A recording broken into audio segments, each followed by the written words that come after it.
पुराने पड़ोस में नई दहशत। अमृता और विवेक ने जब ये पुराना घर खरीदा तो वे बेहद उत्साहित थे। ये शहर से दूर एक शांत पड़ोस में था जहां हर कोई एक दूसरे को जानता था। उनके पड़ोसी बेहद मिलनसार थे, खासकर मिस्टर और मिसेस शर्मा, जो अगल बगल के सबसे पुराने निवासी थे।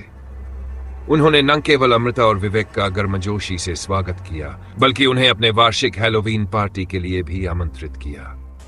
हैलोवीन की रात आते ही माहौल में अजीब सी ठंडक घुलने लगी। अमृता ने एक खूबसूरत लाल ड्रेस पहनी और विवेक ने काले सूट के साथ एक नकली वैम्पायर के दांत लगाए। जब वे पार्टी में पहुंचे तो पाया कि सभी पड़ोसी विचित्र रूप से पुराने जमाने की वेशभूषा में थे। उनके चेहरे बेहद सफेद लग रहे थे और आंखों में एक अजीब सी चमक थी। मिस्टर शर्मा ने दोनों का स्वागत किया और उन्हें अंदर ले गए। हवेली के अंदरूनी हिस्से में एक रहस्यमयी माहौल था। कम रोशनी, बड़े झूमर और एक अजीब सी मध्यम संगीत की धुन। दीवारों पर पुरानी तस्वीरें टंगी थी जिनमें मौजूद लोगों की आंखें अजीब तरीके से चमक रही थी। अमृता को महसूस हुआ कि ये तस्वीरें कुछ जानी पहचानी लग रही थी, जैसे वे उन्हें देख चुकी हो। पार्टी में कई तरह के अनोखे पकवान रखे थे, लेकिन ज्यादातर में एक गहरे लाल रंग की चटनी थी जिसकी गंध कुछ अजीब थी। अमृता को यह देख अजीब सा एहसास हुआ। विवेक ने एक घूंट पीकर कहा, इसका स्वाद कुछ अलग सा है, जैसे धातु की तरह। अमृता ने धीरे से विवेक से फुसफुसाते हुए कहा, मुझे यहां कुछ अजीब लग रहा है, ये लोग बहुत ही अलग लग रहे हैं। विवेक ने हंसते हुए कहा, अरे ये बस पार्टी की थीम है, हमें एंजॉय करना चाहिए। तभी मिस्टर शर्मा ने अनाउंस किया, अब वक्त आ गया है हमारी विशेष परंपरा का, रात के सबसे नए मेहमानों के लिए खास स्वागत अनुष्ठान। अचानक सबकी आंखें लाल हो गईं, उनके दांत बढ़ने लगे और नुकीले हो गए। अमृता और विवेक के चारों ओर साये मंडराने लगे। उन्हें समझते देर न लगी कि ये सभी असली वैम्पायर थे। अमृता ने विवेक का हाथ पकड़ा और दरवाजे की ओर भागी, लेकिन दरवाजा अपने आप बंद हो गया। मिसेस शर्मा उनके करीब आई और फुसफुसाई, तुम दोनों हमारे पड़ोसी नहीं बल्कि हमारे अगले शिकार हो। यह परंपरा सालों से चल रही है।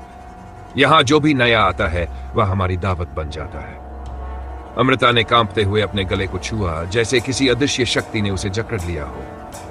विवेक ने पास रखे एक बड़े शीशे को उठाया और उसे मिस्टर शर्मा की ओर कर दिया। जैसे ही रोशनी शीशे से टकराई, मिस्टर शर्मा और बाकी वैम्पायर दर्द से चीखने लगे। जल्दी से भागो, विवेक ने अमृता का हाथ पकड़कर कहा। वे किसी तरह दरवाजा तोड़कर बाहर निकले और अपनी गाड़ी में कूद पड़े। गाड़ी स्टार्ट करते ही उन्होंने देखा कि हवेली धीरे धीरे धुंध में गुम हो रही थी। अगले दिन जब वे पुलिस को लेकर वहां पहुंचे तो वहां केवल एक पुरानी खंडहर हवेली मिली। अंदर कोई नहीं था, बस पुरानी तस्वीरों में मिस्टर और मिसेस शर्मा के चेहरे चमक रहे थे, जिनके पीछे खड़े लोग सदियों पुराने लग रहे थे। लेकिन यह अंत नहीं था। अमृता और विवेक के घर लौटते ही उन्हें दरवाजे पर वही गहरे लाल रंग के गिलास मिले जो पार्टी में दिए गए थे। अचानक उन्हें अपने घर में धीमे धीमे कदमों की आहट सुनाई देने लगी। वे मुड़े तो देखा कि उनकी परछाइयां दीवार पर नहीं थी। और फिर एक परिचित आवाज आई, पार्टी अभी खत्म नहीं हुई। अचानक दरवाजे की घंटी बजी। विवेक ने दरवाजा खोला पर वहां कोई नहीं था, लेकिन नीचे एक पुराना नोट रखा था जिस पर खून जैसे लाल स्याही में लिखा था, तुम हमारे बीच हो चुके हो, अब भाग नहीं सकते। अमृता और विवेक अंदर भागे, लेकिन जैसे ही उन्होंने लाइट चालू की वे डर से कांप उठे। घर की सभी खिड़कियों पर वही पुरानी तस्वीरें टंगी थी जो उन्होंने हवेली में देखी थी, पर अब तस्वीरों में उनकी भी झलक थी। विवेक ने दरवाजा खोलकर भागने की कोशिश की, लेकिन दरवाजे के बाहर वैम्पायरों का झुंड खड़ा था। उनके चेहरों पर एक ठंडी भयानक मुस्कान थी। अब तुम हमारे हो, मिस्टर शर्मा ने धीरे से कहा। अमृता ने विवेक की ओर देखा, लेकिन उसकी आंखों में अजीब चमक थी। विवेक, उसने कांपते हुए पूछा। विवेक मुस्कुराया, लेकिन उसकी मुस्कान में अब इंसानियत नहीं बल्कि कुछ और था। अगली सुबह जब पुलिस उस घर में पहुंची तो वहां कोई नहीं था। अमृता और विवेक का कोई नामो निशान नहीं था, लेकिन पुराने पड़ोसियों ने बताया कि इस घर में जो भी नया आता है वह रहस्यमयी तरीके से गायब हो जाता है। और उस रात हवेली में फिर से हैलोवीन पार्टी हो रही थी और मेहमानों की लिस्ट में 2 नए नाम जुड़ चुके थे।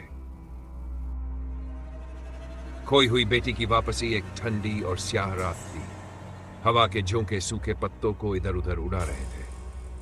शर्मा परिवार अपने पुराने सुनसान से घर में बैठा था। राजेश और संगीता शर्मा की जिंदगी एक गहरे रहस्य से भरी हुई थी। उनकी बेटी 15 साल पहले एक रात अचानक गायब हो गई थी, लेकिन उन्हें मालूम था कि वह सचमुच गायब नहीं हुई थी। उन्होंने ही उसे मारकर घर के पीछे के जंगल में दफना दिया था। यह एक भयानक हादसा था, लेकिन उन्होंने इसे अपने अंधेरे राज के रूप में दफना दिया। पर आज की रात कुछ अलग थी। घड़ी रात के 12 बजा रही थी जब फोन की घंटी अचानक बज उठी। दोनों की रूह कांप गई। इतने सालों बाद इस समय कौन फोन कर सकता है? राजेश ने धीरे धीरे फोन उठाया। हाँ, हेलो।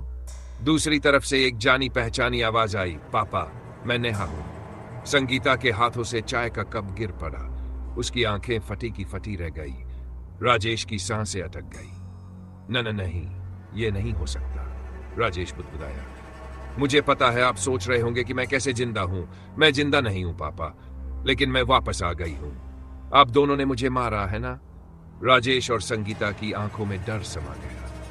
15 साल पहले उन्होंने जिस सच को दफना दिया था, वो अब फिर से जिंदा हो चुका था। राजेश और संगीता ने अपने अतीत को याद करना शुरू किया। वह रात जब बारिश हो रही थी, नेहा ने कुछ ऐसा देख लिया था जो उसे नहीं देखना चाहिए था। उसने अपने माता पिता के एक भयानक रहस्य को उजागर कर दिया था। गुस्से और डर में उन्होंने उसे मार डाला और जंगल में दफना दिया। लेकिन अब कोई उनका पीछा कर रहा था। फोन कट गया। घर की भीतर की घड़ी की टिक टिक अब और भी डरावनी लग रही थी। बाहर का माहौल अचानक और ठंडा हो गया था। तभी घर के दरवाजे पर दस्तक हुई। धक धक धक। राजेश और संगीता की रूह तक कांप गई। खोलो दरवाजा। एक जानी पहचानी मगर भयानक आवाज आई। राजेश ने धीरे धीरे दरवाजे की ओर कदम बढ़ाए। हाथ कांप रहे थे। उसने दरवाजा खोला और दरवाजे के बाहर वही खड़ी थी, नेहा। उसकी आंखें काली हो चुकी थी, शरीर पर मिट्टी और खून लगा था और उसकी मुस्कान एक डरावनी मुस्कान थी। पापा, मैं आ गई और अब मैं आपको अपने साथ ले जाऊंगी। अचानक घर की लाइटें झपकने लगीं, ठंडी हवा अंदर घुस आई और दरवाजे अपने आप बंद हो गए। राजेश और संगीता चीखने लगे, लेकिन उनकी आवाज घर की दीवारों में ही दबकर रह गई। राजेश ने हिम्मत जुटाकर भागने की कोशिश की, लेकिन जैसे ही वह दरवाजे की ओर बढ़ा, उसे ऐसा महसूस हुआ कि किसी ने उसके पैर पकड़ लिए। उसने नीचे देखा तो मिट्टी से भरा एक नन्हा हाथ उसकी टांगों को जकड़ चुका था। संगीता डर के मारे कोने में दुबक गई। इसके बाद घर में अजीब घटनाएं होने लगी और खुद ब खुद हिलने लगे। आईने में अजीब आकृतियां दिखने लगीं और दीवारों पर खून से लिखा था, मैं आ गई हूं। संगीता को अचानक लगा कि किसी ने उसके कान में फुसफुसाया, मां, मुझे क्यों मारा? वह डर के मारे बेहोश हो गई। जब संगीता को होश आया तो वह खुद को जंगल में पाई। वही जंगल जहां उन्होंने नेहा को दफनाया था। राजेश भी पास ही पड़ा था। अचानक मिट्टी खिसकने लगी और जमीन फटने लगी। वहां से नेहा का सड़ा गला शरीर बाहर आ रहा था। उसकी आंखें अब भी खुली थीं और उसकी उंगलियां उनकी ओर बढ़ रही थीं। उस रात के बाद कोई भी राजेश और संगीता को फिर कभी नहीं देख पाया। लेकिन अब जब भी कोई उस घर के पास से गुजरता है, उन्हें एक बच्ची की हंसी सुनाई देती है और दरवाजे पर दस्तक की आवाज आती है, धक धक धक।